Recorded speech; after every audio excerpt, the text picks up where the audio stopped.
மகாநதியில அடுத்து என்ன நடக்க போகுதுன்னு வாங்க பார்க்கலாம். நிவினும் காவேரியும் அப்படியே கார்ல போயிட்டே இருக்காங்க.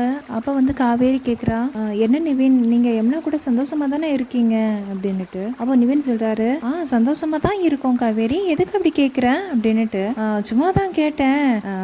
யமுனா வந்து உங்ககிட்ட சரியா பேசாத மாதிரி எனக்கு தோணுச்சு, அதனால கேட்டேன் அப்படின்னுட்டு சொல்ல. நிவின் வந்து, இல்ல அவ படிக்கிற இதுல வந்து அப்படி இருக்கா, உனக்கு சும்மா அப்படி தோணுது அப்படின்ட்டு சொல்லி அப்படியே கார் டிரைவ் பண்ணிட்டு வர்றப்போ காவேரி வந்து, நிறுத்துங்க நிவின், நான் வந்து விஜய்க்காக எல்லா ஃப்ரூட்ஸு வெஜிடபிள்ஸு மற்ற எல்லா பொருளும் வாங்கிட்டு போகணும் அப்படின்ட்டு சொல்கிறேன். நிவினும் வண்டியை நிப்பாட்ட எல்லாமே வாங்கிடுறா. வாங்கிட்டு அப்படியே வந்து மறுபடியும் பேசிகிட்டே போகிறாங்க. அப்போ வந்து காவேரி வந்து நிவின்கிட்ட கேட்குறா, நீங்கள் எப்போ குழந்தை பெற்றுக்க போகிறீங்க அப்படின்னுட்டு.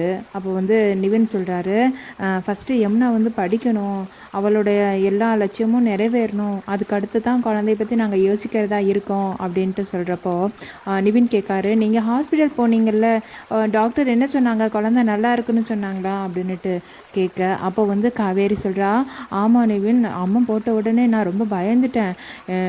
நிறைய வீடியோ பார்க்குறப்போ எல்லாம் நெகட்டிவாகவே சொல்லியிருந்தாங்களா, நான் ரொம்ப பயந்து போயிட்டேன். அதுக்கப்புறம் தான் நாங்கள் வந்து டாக்டர்கிட்ட போய் விசாரிச்சுட்டு வந்தோம். அப்போ வந்து பேபி நல்லா இருக்குன்னு சொன்னதால தான் இப்போ கொஞ்சம் மனசு நிம்மதியாக இருக்குது அப்படின்ட்டு பேசுகிறப்போ அப்போ வந்து நிவின் சொல்கிறாரு, இனிமேல் நீ வந்து ரொம்ப ஜாக்கிரதையாக தான் இருக்கணும் காவேரி.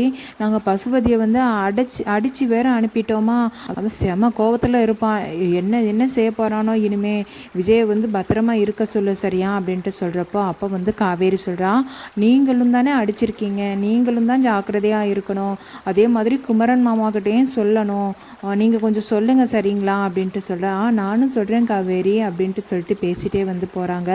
அப்போ பேசிகிட்டே போகிறப்போ வந்து யமுனா கிட்டே இருந்து ஃபோன் வரவும் நிவின் அட்டன் பண்ணிவிட்டு பேசுகிறாரு. அப்போ யமுனா எங்கே இருக்கீங்க, எப்போ வருவீங்க அப்படின்ட்டு கோவமாக கேட்க. அப்போ வந்து நிவின் வந்து காவேரிக்கு எதுவும் தெரியக்கூடாதுன்ட்டு சிரிச்சுட்டே, எதுவும் இப்போ வந்துடுவேம்மா, எதுக்குமா இப்போ தானேம்மா கிளம்புனேன் அப்படின்ட்டு சிரிச்சுட்டே பேசுகிறப்போ காவேரி வந்து, யார் யமுனாவா அப்படின்ட்டு கேட்க. உடனே வந்து, ஆமாம், கொஞ்சம் நேரம் பிரிஞ்சு இருந்துடக்கூடாது, யமுனா அப்படியே என்னையே தேடிடுவா அப்படின்ட்டு நிவின் வந்து சொல்கிறாரு.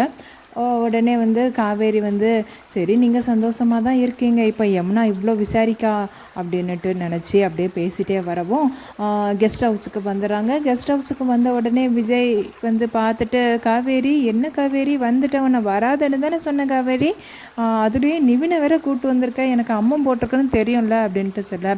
உடனே வந்து காவேரி சொல்கிறா, நான் வீட்டிலேருந்து வரவே ஒரே கஷ்டமாக போச்சு, எங்கள் அம்மா விடவே இல்லை, நான் ஒர்க் ஷாப் அப்படின்னு சொல்லிட்டு வந்திருக்கேன், நிவின் வந்ததால் தான் அதுவும் சாத்தியமாச்சு, நிவினால தான் இப்போ அம்மாவே விட்டாங்க, அதனால தான் நிவின் என்னை கூட்டு வந்து விடுற மாதிரி ஆயிடுச்சுங்க அப்படின்ட்டு சொல்ல.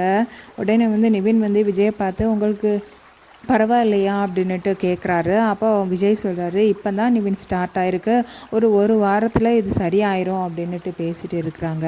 அப்போ காவேரி சொல்கிறா, இருங்க உங்களுக்கு ஜூஸ் எல்லாம் போட்டு கொண்டு வரேன் அப்படின்ட்டு சொல்ல. உடனே நிவின் சொல்கிறாரு, இல்லை இப்போவே யமுனா எனக்கு ஃபோன் பண்ணிட்டா காவேரி, நான் கிளம்பி போயிடுறேன் சரிங்களா, நீங்கள் வந்து 2 பேரும் இருங்க, காவேரி உனக்கு ஏதாச்சும் ஹெல்ப் வேணும்னா கேளு, விஜய் நீங்களும் கேளுங்க, இங்கே வந்து நீங்கள் சேஃபாக தானே இருக்கீங்க அப்படின்ட்டு கேட்க. உடனே விஜய் சொல்கிறாரு, எனக்கு தெரிஞ்ச அளவு இங்கே நாங்கள் சேஃபாக தான் இருக்கோன்னு நம்புகிறேன் அப்படின்ட்டு சொல்ல. சரி அப்படின்ட்டு சொல்லிட்டு இவரும் வந்து கிளம்பி போயிடுறாரு. காவேரி விஜயை பார்த்துட்டு, பாருங்க எப்படி அம்மம் போட்டிருக்கு, உங்களே அப்போவே சொன்ன எல்லாம் கிளம்பி போக சொல்லி, போயிருக்கலாம்ல, எப்போவுமே என் பேச்சை கேட்கக்கூடாதுன்னுட்டே இருக்கீங்களா அப்படின்னுட்டு பேசுகிறப்போ அப்போ வந்து விஜய் சொல்லுவார், நீ மட்டும் என் பேச்சை கேட்டியா, நான் உன்னை வராதுன்னு தானே சொன்னேன் அப்படின்ட்டு திருப்பி சொல்ல. உடனே காவேரி சொல்கிறா, திரும்ப பேசாதீங்க, நீங்கள் இந்த மாதிரி நிலைமையில் இருக்கிறப்ப நான் மட்டும் எப்படி வீட்டில் அங்கே சந்தோஷமாக இருக்க முடியும், என்னை வந்து நீங்கள் தானே பார்த்துக்கிட்டீங்க, அப்போனா நான் உங்களை பார்த்துக்க வேண்டாமா, தனியால் உங்களை எப்படி நீங்கள் பார்த்துக்க முடியும், அப்பப்போ கஞ்சிலாம் வச்சு தரணும், சாப்பாட்டில் தான் என்ன பண்ணுவீங்க நீங்கள் அப்படின்ட்டு கத்தி பேசுகிறப்போ அப்போ விஜய் வந்து,